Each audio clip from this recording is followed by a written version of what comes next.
Hello friends, welcome to Nick McTech. आज की video में हम लोग डिस्कस करने वाले हैं यूनिट 4 के इम्पोर्टेंट क्वेश्चंस के बारे में। इससे पहले मैंने आपको unit first, unit second, unit third के इम्पोर्टेंट क्वेश्चंस को बहुत अच्छी तरीके से समझाया है। अगर आपने वो वीडियो नहीं देखी है और आप देखना चाहते हो तो ऊपर आई बटन और नीचे डिस्क्रिप्शन बॉक्स में आपको कंप्लीट प्लेलिस्ट मिल जाएगी इस सब्जेक्ट की। आप वहाँ जाके आसानी से देख सकते हो। तो दोस्तों, यूनिट 4 में जितने भी इम्पोर्टेंट क्वेश्चन हैं उन्हीं क्वेश्चंस को डिस्कस करेंगे और जो ज़्यादा इम्पोर्टेंट क्वेश्चन नहीं है उनको हम लोग नहीं डिस्कस करेंगे। तो यूनिट 4 का जो नाम है वो है प्रोजेक्ट फाइनेंसिंग। ठीक है, यानी कि यहाँ पर जो प्रोजेक्ट अपना होता है उसकी फाइनेंसिंग के बारे में हम लोग जानेंगे।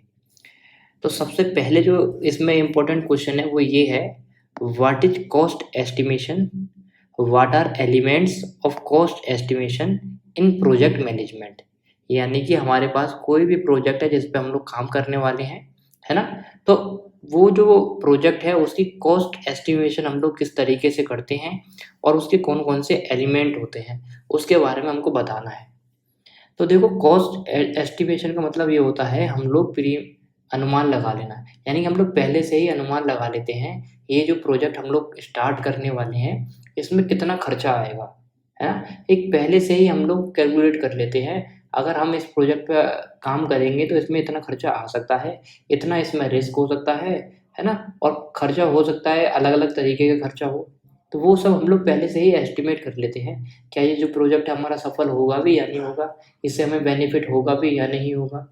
तो पहले से हम लोग कॉस्ट एस्टिमेशन में पैसे के बारे में डिस्कस कर लेते हैं, फाइनेंस के बारे में, कि हमारे प्रोजेक्ट में कितना खर्चा आएगा और ये सक्सेसफुल हो भी पाएगा या नहीं। ठीक है, अगर फेल भी होता है तो हमें कितना नुकसान होगा, वो सबकी कैलकुलेशन पहले से ही कर लेना कॉस्ट एस्टिमेशन कहलाता है। तो देखिए यहाँ पर लिखा हुआ है, project cost estimation is the process of determining. ठीक है, क्या बोला जा रहा है, project cost estimation is the process of determining, पहले से ही डिटरमाइन करते हैं the project cost associated with a project. यानी कि एक प्रोजेक्ट के जो भी कॉस्ट लगी हुई है, प्रोजेक्ट से जो भी कॉस्ट कनेक्टेड है, जो भी हम कॉस्ट प्रोजेक्ट में अपनी लगाने वाले हैं उसको पहले से ही डिटरमाइन करना, यही होता है project cost estimation. It involves estimating and forecasting the expense required to complete the project activities और एंड ऑब्जेक्टिव्स। यानी कि दोस्तों इसमें बोला जा रहा है, इसके अंदर हम लोग कॉस्ट एस्टिमेशन में पहले से ही फोरकास्टिंग करते हैं, है ना। फोरकास्टिंग मैंने आपको अभी बताया किस तरीके से हम लोग सोचते हैं और ये सब देखते हैं कि भाई इस प्रोजेक्ट में कितना खर्चा वगैरह आएगा और जो भी हमारी एक्टिविटीज़ हम लोग इस प्रोजेक्ट के अंदर करेंगे, हो सकता है लेबर की सैलरी हो गई, बहुत सारे एक्सपेंसेस होते हैं प्रोजेक्ट को जब हम काम करना स्टार्ट करते हैं, तो वो सब हम लोग पहले से ही फोरकास्टिंग कर लेते हैं, यानी कि पहले से ही अनुमान लगा लेते हैं हम लोग। और देखो आप लोग इसमें क्या लिख सकते हो, accurate cost estimation is essential for budgeting, है ना। यानी कि दोस्तों जब हम कॉस्ट एस्टिमेशन करते हैं तो ये हमारे लिए बेनिफिशियली ही रहता है और ज़रूरी भी रहता है, ताकि हमें एक बजट का आंसर हो जाए, एक बजट का हमें अनुमान हो जाए कि भाई क्या खर्चा, क्या बजट इसमें लगने वाला है ना। पूरे प्रोजेक्ट में कितना खर्चा आने वाला है वो पहले से ही हमें पता चल जाए। क्या उसके रिसोर्सेस होते हैं जो हमें अलाउ करने पड़ेंगे, और financial planning through out the project life cycle, और पूरी प्रोजेक्ट की लाइफ साइकिल में कितना फाइनेंशियल एनालिसिस हम लोग पहले से ही करेंगे कि कितना खर्चा वगैरह आएगा। तो ये सब चीज़ दोस्तों हो गई आपकी कॉस्ट एस्टिमेशन। आई होप आपको कॉस्ट एस्टिमेशन समझ आ गया होगा। तो अगर मैं आपको शॉर्ट में कंक्लूजन बता दूं कि भाई कॉस्ट एस्टिमेशन क्या होती है, कि मान लो आप लोग एक प्रोजेक्ट स्टार्ट करने वाले हो, तो एक प्रोजेक्ट है ना। अब आप क्या करोगे, पहले से ही एस्टिमेट करोगे, पहले से ही फोरकास्टिंग करोगे ये जो प्रोजेक्ट है इसमें हमारा खर्चा कितना आएगा और कितने इसमें लेबर्स वगैरह लगेंगी, है ना। तो अगर कोई रिस्क होता है तो हम लोग रिस्क कैसे कम कर सकते हैं, अगर रिस्क भी होगा तो इतने पैसे हमारे डूब सकते हैं, प्रॉफिट होगा तो इतने पैसे का प्रॉफिट होगा, है ना। शॉर्ट टर्म गोल नहीं, लॉन्ग टर्म गोल के बारे में हम लोग पहले से सोचते हैं कि भाई इस प्रोजेक्ट की फाइनेंशियल एनालिसिस हम लोग किस तरीके से करेंगे, है ना। और भी बहुत सारी एक्टिविटीज़ होती हैं प्रोजेक्ट को रिलेटेड, तो पहले से हम लोग एक एस्टिमेट कर देते हैं। तो मैंने आपको बता दिया कॉस्ट एस्टिमेशन क्या होते हैं। तो बेसिकली हम लोग यहाँ पर पैसों के बारे में डिस्कस करते हैं। अब हमारे पास है यहाँ पर दोस्तों देखिए the elements of cost estimation in project management, यानी कि जब हम प्रोजेक्ट मैनेजमेंट करते हैं, प्रोजेक्ट को मैनेज करते हैं कि भाई एक पर्सन का ये वाला वर्क है, दूसरे पर्सन का ये वाला वर्क है ना। एक जो पर्सन है वो इस काम को देखेगा, सेकंड पर्सन है मान लो फाइनेंस को देखेगा। तो यहाँ पर कौन कौन से एलिमेंट्स की रिक्वायरमेंट होती है वो देखिए। अब यानी कि अब हम बात करेंगे खर्चे के बारे में, कौन कौन से हमारे एक्सपेंस होते हैं। देखो, एक तो होती है हमारी डायरेक्ट कॉस्ट। ये जो एलिमेंट है कॉस्ट एस्टिमेशन का, सबसे पहला एलिमेंट है डायरेक्ट कॉस्ट। अब दोस्तों डायरेक्ट कॉस्ट में क्या होता है, ये भी एक तरीके से एक्सपेंसिव ही होते हैं, यानी कि एक्सपेंसेस होते हैं हमारे, जो खर्चे बोलते हैं ना हम लोग, वो खर्चे होते हैं। लेकिन डायरेक्ट कॉस्ट में क्या होते हैं, जो प्रोडक्ट्स, जो हमारा प्रोजेक्ट है उससे डायरेक्ट लिंक होते हैं ये खर्चे। जैसे आपकी लेबर की कॉस्ट हो गई, लेबर को सैलरी देनी है, आपको वेजेस देने हैं, या फिर उनको कोई बेनिफिट्स प्रोवाइड करने हैं, है ना। मटेरियल की कॉस्ट हो गई आपकी, इक्विपमेंट की कॉस्ट हो गई, और जो आपके कॉन्ट्रैक्टर होते हैं, सब कॉन्ट्रैक्टर, उनकी फ़ीस निकाल दो। और भी बहुत सारे एक्सपेंसेस होते हैं जो डायरेक्टली रिलेटेड होते हैं, किससे, प्रोजेक्ट के एग्जीक्यूशन से। यानी कि अगर हमारे पास एक प्रोजेक्ट है, हम उसको इम्प्लीमेंटेशन हम उस पे कर रहे हैं, एग्जीक्यूशन हम लोग कर रहे हैं, तो उस प्रोजेक्ट में बहुत सारे खर्चे होते हैं। और जो खर्चे डायरेक्ट लिंक रहते हैं, लेबर वगैरह से हो गए, है ना, और सैलरी वगैरह निकालनी है इन सब से, तो ये आपके डायरेक्ट कॉस्ट में आते हैं। अब हम बात करते हैं इनडायरेक्ट कॉस्ट, ये हमारा सेकंड एलिमेंट होता है। अब दोस्तों देखो, इनडायरेक्ट कॉस्ट में क्या होता है, इसको हम लोग ओवरहेड कॉस्ट भी बोलते हैं।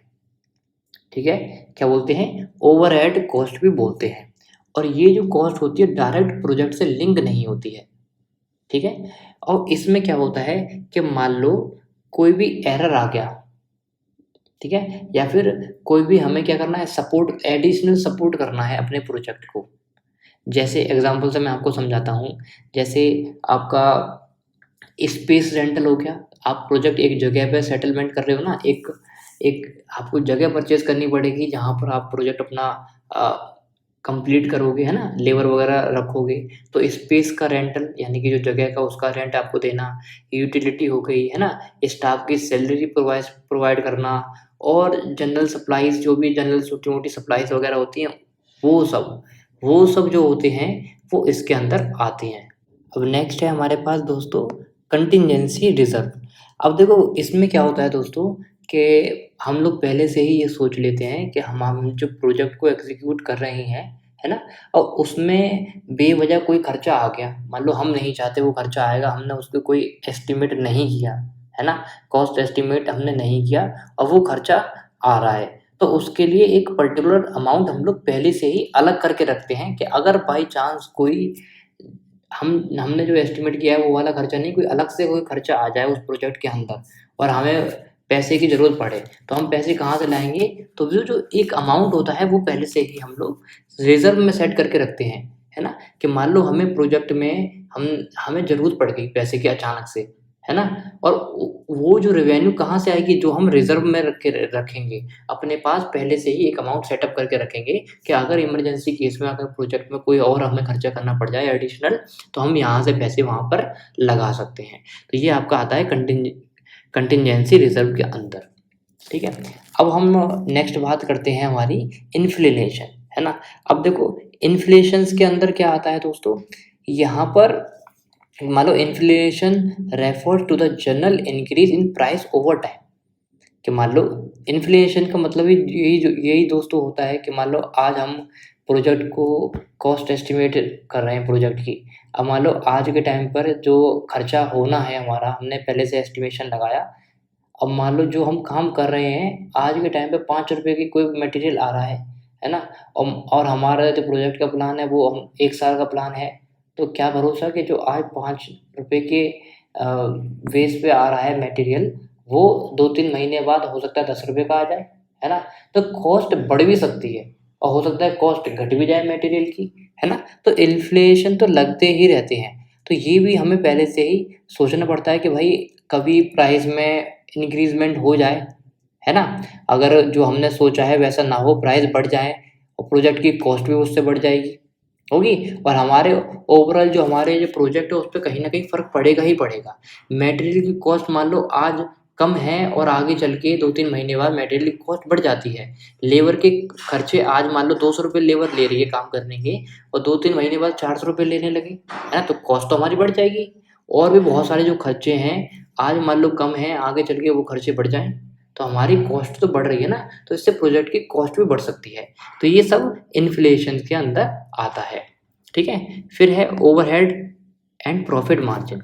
अब ओवरहेड प्रॉफिट मार्जिन में क्या होता है दोस्तों, कि मान लो हमारे प्रोजेक्ट से कोई भी हमें प्रॉफिट हो रहा है ना?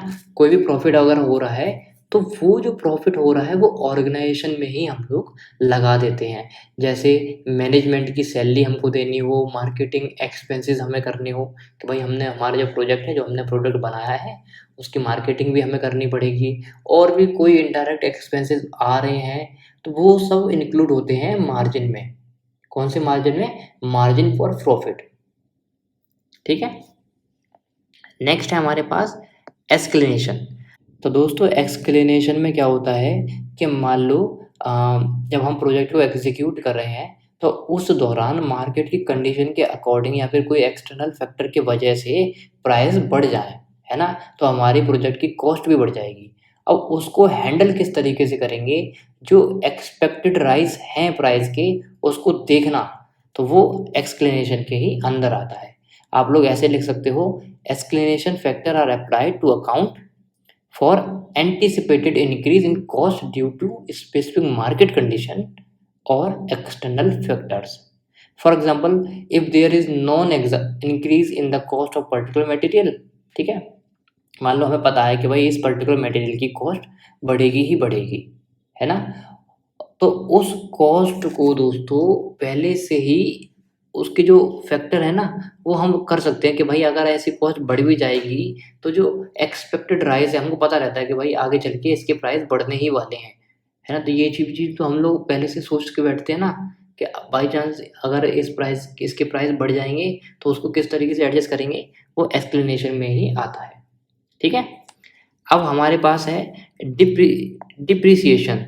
तो देखो डिप्रिसिएशन में क्या होता है दोस्तों, कि if the project involve the use of capital asset और इक्विपमेंट दैट डिप्रिएट ओवर टाइम, ठीक है? तो यहाँ पर दोस्तों ये बोला जा रहा है कि मान लो प्रोजेक्ट है, ऐसे मटेरियल का यूज़ कर रहा है, या फिर ऐसी ही कोई टेक्निक है जो यूज़ कर रहा है, जो टाइम के अकॉर्डिंग वो ख़त्म हो जाएगी। मान लो आज मान लो वर्क कर रही है, आगे चल के वर्क ना करे, है ना? तो उसकी जो कॉस्ट है, वो भी तो प्रोजेक्ट में ऐड होगी ना। पहले से हम लोग एस्टिमेट लगा के बैठेंगे कि आगे चल के मान लो अभी ये जो हमारा लेबर है, या फिर कोई भी मान लो कोई मशीन है ना? वो आगे अगर हम आज काम कर रहे हैं, आगे चल के मान लो वो मशीन खराब हो जाए, या फिर कोई एक पर्टिकुलर पर्सन है उसको कोई परेशानी आ जाए, ठीक है ना? तो उसका खर्चा भी पहले से ही हम लोग सोच के बैठते हैं कि depreciation reflect the reduction in the value assets over their useful life and is considerable as an expense in the project financial analysis. यानी कि मान लो कोई भी मशीन खराब भी हो गई, तो उसको ठीक भी दोबारा कराना पड़ेगा, या फिर कोई पर्टिकुलर पर्सन है जो अच्छा काम कर रहा है, उसकी जगह हमें दूसरे पर्सन को लाना पड़ेगा, है ना? रिप्लेस करना पड़ेगा, तो उसके लिए खर्चा तो बढ़ जाएगा ना हमारा। तो वो जो डिप्रिसिएशंस में कैलकुलेट होता है। अब दोस्तों हम लोग क्या काम करते हैं, कुछ इसके इम्पोर्टेंट नोट्स के बारे में डिस्कस कर लेते हैं, क्योंकि अभी तो हमको ये समझ आ गया भाई कॉस्ट एस्टिमेशन क्या होता है और उसके एलिमेंट्स क्या-क्या होते हैं। लेकिन कुछ और ज़रूरी बातें हैं जो आपको समझना ज़रूरी है, और आप अगर लिखोगे आपके नंबर बहुत अच्छे आएँगे। These elements contribute to comprehensive and accurate project cost estimation, ठीक है? तो सबसे पहली बात, अगर हम इन जो एलिमेंट मैंने आपको बताए हैं, इन सब एलिमेंट का यूज़ करेंगे, तो एक एक्यूरेट कॉस्ट एस्टिमेशन हम लोग सेट कर सकते हैं। By considering this factor, project manager can develop realistic budget, allocate resources effectively, है ना? यानी कि इन सब फैक्टर्स को कंक्लूड करने के बाद जो प्रोजेक्ट मैनेजर होगा, वो एक रियलिस्टिक बजट को सेट कर सकता है, और जो भी रिसोर्सेज की ज़रूरत है उसको भी प्रोवाइड कर सकता है, and ensure that the project is financial viable, यानी कि और ये भी एंश्योर करके चलेगा जो प्रोजेक्ट है उसमें कोई फाइनेंशियली कोई दिक्कत परेशानी ना आए, है ना? And can be executed with in the allocate funds, यानी जितना उसको फंड मिला हुआ है उसी फंड के अंदर ही अपने प्रोजेक्ट को कंप्लीट कर पाए। ये चीज़ भी आपको ध्यान रखनी है। Next, it also help in monitoring project cost. ठीक है, it also help in monitoring project cost, identify cost variances and making necessary adjustment during the post execution. यानी कि प्रोजेक्ट के एग्जीक्यूशन के टाइम अगर कोई भी दिक्कत परेशानी आ रही है ना, कुछ एडजस्टमेंट हमें करना पड़े, वो ये कर सकते हैं प्रोजेक्ट मैनेजर। ठीक है, तो ये पहले से ही हमें बता देता है कि भाई कोई भी कॉस्ट में कोई वेरिएंसेस आ रहे हैं उसको देखना हो, या फिर कोई भी हमें नेसेसरी एडजस्टमेंट करना हो, वो सब इसमें कर सकते हैं हम लोग। तो ये तो छोटी मोटी बातें हो गई आपकी इस क्वेश्चन को लेकर। अब नेक्स्ट जो हमारे पास क्वेश्चन है वो है different types of project cost estimation techniques. अब दोस्तों हमें ये बताना है कि अलग अलग प्रकार की प्रोजेक्ट टेक्निक होती है कॉस्ट एस्टिमेशन की। कौन कौन सी टेक्निक्स होती हैं उसको समझिए। देखो, सबसे पहले जो हमारे पास टेक्निक्स है वो है एनालॉगस एस्टिमेशन। तो दोस्तों एनालॉगस एस्टिमेशन में क्या होता है, एक हिस्टोरिकल डाटा हमको मिल जाता है पहले से। ठीक है ना, एक बेसिकली इसमें हम लोग क्या करते हैं, इसको सबसे पहले तो ये समझिए, इसको हम लोग टॉप डाउन टेक्निक भी बोलते हैं। टॉप डाउन एस्टिमेशन टेक्निक भी बोलते हैं एनालॉगस एस्टिमेशन को। और इसमें क्या होता है, हमारे पास पहले से हिस्टोरिकल डेटा उपलब्ध होता है, जो कि जो हमारा प्रोजेक्ट है ना, सिमिलर प्रोजेक्ट, उसके अकॉर्डिंग ही डेटा हमारे पास होता है। हो सकता है पहले ऐसा ही प्रोजेक्ट किसी और ने बनाया हो, उसका हिस्टोरिकल जो डेटा है वो हमारे पास उपलब्ध रहता है। ठीक है, उसकी मदद हम लोग यहाँ पर लेते हैं। तो इस टेक्निक में हम लोग क्या करते हैं, करंट जो हमारे प्रोजेक्ट की कॉस्ट है ना, उसको, या फिर जो पहले जो प्रोजेक्ट की कॉस्ट थी बिल्कुल सिमिलर होती है, उसके अकॉर्डिंग हम लोग देखते हैं कि भाई प्रोजेक्ट का साइज क्या है, कॉम्प्लेक्सिटी कितनी है, स्कोप क्या-क्या है।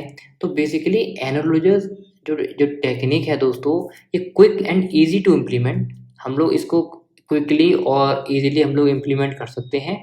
ठीक है? और ये लेकिन ये लेस एक्यूरेट होती है। ये बात आपको याद रखनी है।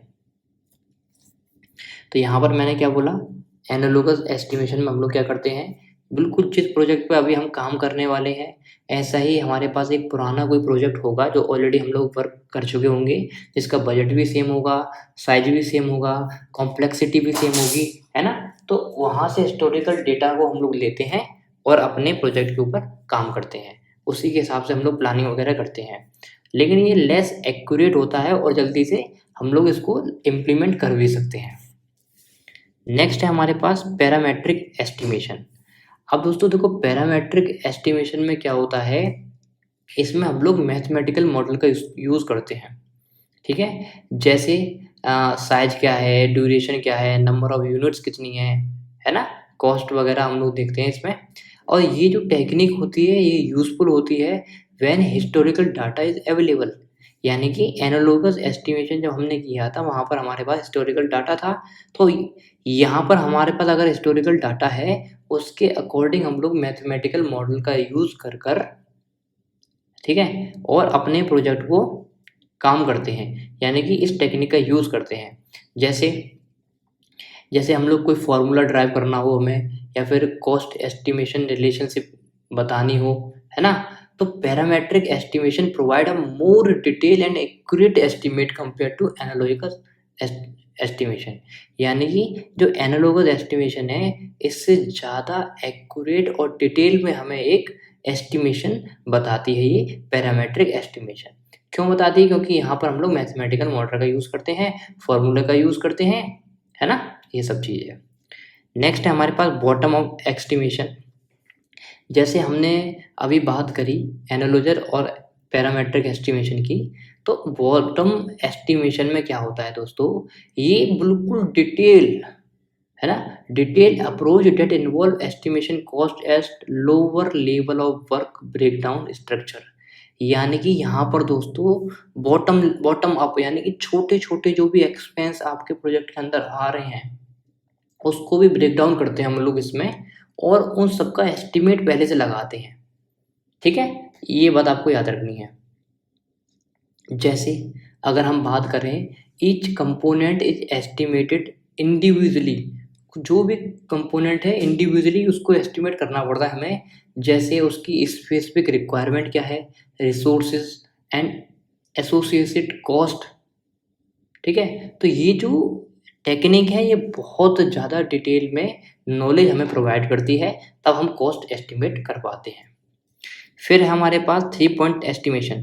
3 पॉइंट एस्टिमेशन एक तरीके से पलटी की तरह होती है, यानी कि program evaluation and review technique. तो इसमें हम लोग क्या करते हैं, एवरेज निकालते हैं और वेटेड एस्टिमेट निकालते हैं। सिंपल, आप लोग इतना याद रखो।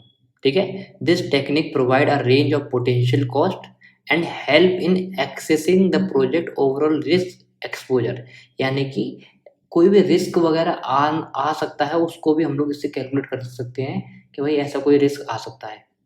नेक्स्ट है हमारे पास रिजर्व एनालिसिस।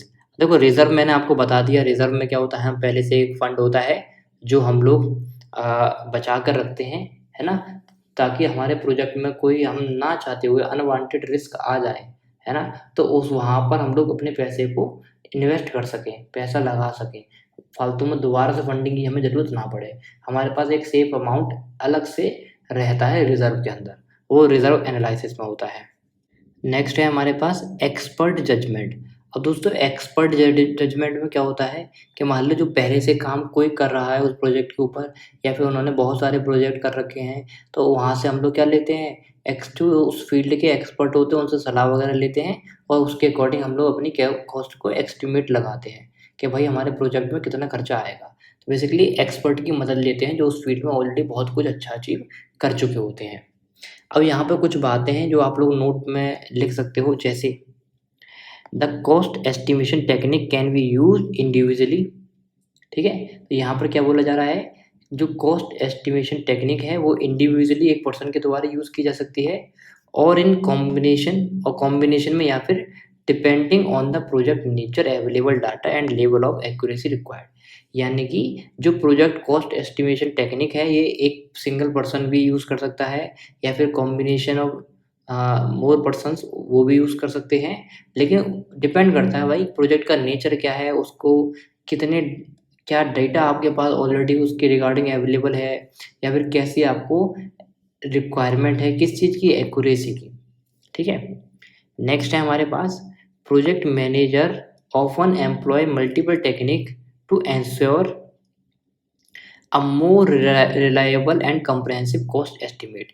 इसी तरीके से दोस्तों आप लिख सकते हो, additionally as the project progress and more information become available, cost estimate may need to reserve and refined to reflect the changing project condition. यानी कि दोस्तों कोई भी इंफॉर्मेशन प्रोजेक्ट के रिगार्डिंग आपके पास और आ जाए बाद में, जब आपने पहले से एक कॉस्ट एस्टिमेट कर ली है, उसके बाद में आपको पास और डेटा अवेलेबल हो जाए, तो उसके हेल्प की मदद से आप लोग दोबारा से कॉस्ट एस्टिमेट कर सकते हो, है ना, अपने जो कॉस्ट एस्टिमेट की है उसको रिफाइन कर सकते हो और दोबारा से कॉस्ट एस्टिमेट कर सकते हो, ताकि आपकी प्रोजेक्ट सक्सेसफुली हो जाए और जितना बजट आप लोग सेट करें उसी बजट में हो जाए, ज़्यादा एक्सपेंस खर्चा करने की ज़रूरत ना पड़े। तो आई थिंक आपको ये समझ आ गया होगा कॉस्ट एस्टिमेशन क्या होता है, और कॉस्ट एस्टिमेशन के एलिमेंट्स क्या-क्या होते हैं, और कौन-कौन से हम लोग टेक्निक का इस्तेमाल करते हैं। ठीक है, अब हम नेक्स्ट टॉपिक को डिस्कस करते हैं, वो है हमारे पास वर्किंग कैपिटल। अब दोस्तों देखिए वर्किंग कैपिटल में क्या होता है, working capital refer to the fund available to a company for its day to day operations. यानी कि एक कंपनी में हम लोग डेली ऑपरेशंस जो करते हैं उसके लिए फंड अवेलेबल रहना, वो हमारा वर्किंग कैपिटल कहलाता है। जैसे it represent the difference between a company current assets and current liabilities. यानी कि कंपनी के दोस्तों करंट में जो एसेट्स वगैरह हैं, या फिर कंपनी किस चीज़ पर डिपेंड है, लायबिलिटीज़ क्या-क्या हैं, लोन वगैरह ले रखा है या कुछ भी है कंपनी का, है ना? वो रिप्रेजेंट करता है इन दोनों के बीच में डिफरेंस, वर्किंग कैपिटल। ठीक है? देखो, adequate working capital is necessary to meet short term expensive, pay suppliers and employees, manage inventory and handle unforeseen cash flow fluctuations. यानी कि अनवांटेड जो कैश फ्लो फ्लक्चुएशन हो रहे हैं, उनको भी दोस्तों हैंडल करना हो, मैनेज इन्वेंट्री को मैनेज करना हो, है ना? या फिर सप्लायर को सैलरी पे करनी हो, शॉर्ट टर्म जो एक्सपेंसिव आते हैं, वो सब वर्किंग कैपिटल में इंक्लूड होते हैं। ठीक है, इसके दो मेन कंपोनेंट होते हैं वर्किंग कैपिटल के। तो देखो सबसे पहला है करंट एसेट। अब करंट एसेट में मैंने आपको बताया, करंट एसेट में जो हमारे डे टू डे जो एक्सपेंसेस होते हैं उनको हम लोग देखते हैं। जैसे current assets are assets that are expected to be converted into cash or consume within 1 year or normal operation by of the business. यानी कि यहाँ पर दोस्तों बोल दिया गया है, एग्जाम्पल से समझ लो आप लोग सिंपल से, जो करंट एसेट्स होते हैं जैसे आपका कैश हो गया, आपका अकाउंट जो आपने रिसीव किया है, इन्वेंट्री हो गई आपकी, या फिर आपने कोई शॉर्ट टर्म इन्वेस्टमेंट कर रखी है। ठीक है, these assets provide liquidity and support to the company daily operations. ये जो एसेट्स होते हैं दोस्तों, मान लो आपने कोई शॉर्ट टर्म इन्वेस्टमेंट कर रखी है, वहाँ से आपको रिटर्न वगैरह आएगा और आपके पास कैश अवेलेबल वगैरह है, तो आपकी कंपनी में डे टू डे लाइफ में कुछ ना कुछ एक्सपेंस होगा ही, तो उस एक्सपेंस को सपोर्ट करते हैं। ठीक है, वो खर्चे वहाँ से निकल जाए। बेसिकली यहाँ पे ये बोल सकते हैं, जो खर्चे स्टार्टिंग फेज में कंपनी के होते हैं, डे टू डे लाइफ में हमें खर्चे करने पड़ते हैं, तो वो जो खर्चे कहाँ से निकलेंगे, वो आपके करंट एसेट्स के अंदर आते हैं। ठीक है, नेक्स्ट है हमारे पास करंट लायबिलिटीज़। अब करंट लायबिलिटीज़ के क्या होते हैं दोस्तों, ये बेसिकली ये जो लायबिलिटीज़ होती हैं, इसके अंदर आपका जो अमाउंट पेंडिंग में जो आपको पे करना है, या फिर आपने कोई शॉर्ट टर्म लोन वगैरह ले रखी है ना, या फिर कोई फालतू का खर्चा आ गया हो, या फिर टैक्स आपको पे करने हो, तो these liabilities represent the company short term finance obligations. यानी कि आपकी कंपनी के ऊपर शॉर्ट टर्म जो फाइनेंशियल ऑब्लिगेशंस हैं, उन सबको क्या करती है, रिप्रेजेंट करती है करंट लायबिलिटीज। ठीक है, तो ये दो चीज़ मैंने आपको बताई वर्किंग कैपिटल के ऊपर। अब हमारे पास नेक्स्ट क्वेश्चन है, वो है what is fund, explain different type of fund. Fund क्या होता है और अलग अलग प्रकार के फंड को बताइए। देखो फंड से आपको समझ आ रहा होगा फंड क्या होता है। कहीं से अगर हमारे प्रोजेक्ट को जब हम कंपनी बनाने वाले हैं या फिर कोई प्रोजेक्ट के ऊपर काम करने वाले हैं, अगर कहीं से हमको पैसे मिल जाए तो वही तो फंड है। ठीक है, तो यही वही चीज़ है। Funding refer to a money required to start and run a business. एक बिजनेस को स्टार्ट करना है या फिर उस बिजनेस को रन करना है, तो वहाँ से अगर हमें कहीं फंड मनी की ज़रूरत पड़ती है ना, तो वही फंडिंग होती है। ऑब्वियस सी बात है, जब हम अपना खुद का स्टार्टअप बनाने वाले हैं, कोई कंपनी चलाने वाले हैं, तो पैसे की ज़रूरत तो पड़ेगी ही पड़ेगी। हो सकता है आपके पास उतना पैसा ना हो, तो फंडिंग की रिक्वायरमेंट होगी आपको, तो वही फंडिंग होती है। फंडिंग फॉर प्रोजेक्ट में via a single source and through a multiple investors. तो आपको फंडिंग जो प्राप्त होती है अपने प्रोजेक्ट के लिए, हो सकता है कोई एक पर्सन ही आपको पैसे दे दे, हो सकता है बहुत सारे इन्वेस्टर्स हों जो आपकी कंपनी में पैसा लगाना चाहें, वहाँ से आपको फंडिंग मिल जाए, उनको आपका आइडिया पसंद आ जाए, आपका प्रोजेक्ट पसंद आ जाए। ठीक है, it is financial investment in a company for product development, manufacturing expenses, sales and marketing, office spaces and inventory. तो यहाँ पर बोला जा रहा है दोस्तों, जो फंडिंग होती है ये फाइनेंशियल इन्वेस्टमेंट होती है कंपनी के लिए, या हो सकता है कोई प्रोडक्ट के लिए आपने फंडिंग कलेक्ट की हो, या फिर मैन्युफैक्चरिंग के लिए की हो, आपने कोई एक्सपेंशन है आपका, है ना, सेल्स के लिए, मार्केटिंग के लिए, या फिर आपको ऑफिस का रेंट वगैरह पे करना हो, है ना, तो उसके लिए आपने फंडिंग ले रखी है। तो बेसिकली फाइनेंशियल इन्वेस्टमेंट होती है। नेक्स्ट है, many startup choose to not raise funding from third parties and funded by their founders. ठीक है, तो यहाँ दोस्तों ये बोला जा रहा है, बहुत सारे स्टार्टअप्स होते हैं वो चाहते हैं कि थर्ड पार्टी से उन्हें पैसा लेना ना पड़े, जो भी पैसा दे, जहाँ से वो फंडिंग कलेक्ट करें, जो उसके फाउंडर्स हैं, है ना, या फिर जो इन्वेस्टर्स हैं, वहीं से पैसे ले लें, कोई थर्ड पार्टी से पैसे लेने की ज़रूरत ना पड़े। बहुत से स्टार्टअप यही चाहते हैं। Most startup do raise funding specially as they grow larger and scale their operations. यानी कि दोस्तों बहुत सारे जो स्टार्टअप्स होते हैं फंडिंग इसीलिए लेते हैं ताकि अपने बिजनेस को बड़े पैमाने पर वो क्या कर पाएँ, ग्रोथ कर पाएँ, है ना, और अलग अलग ऑपरेशन कर पाएँ।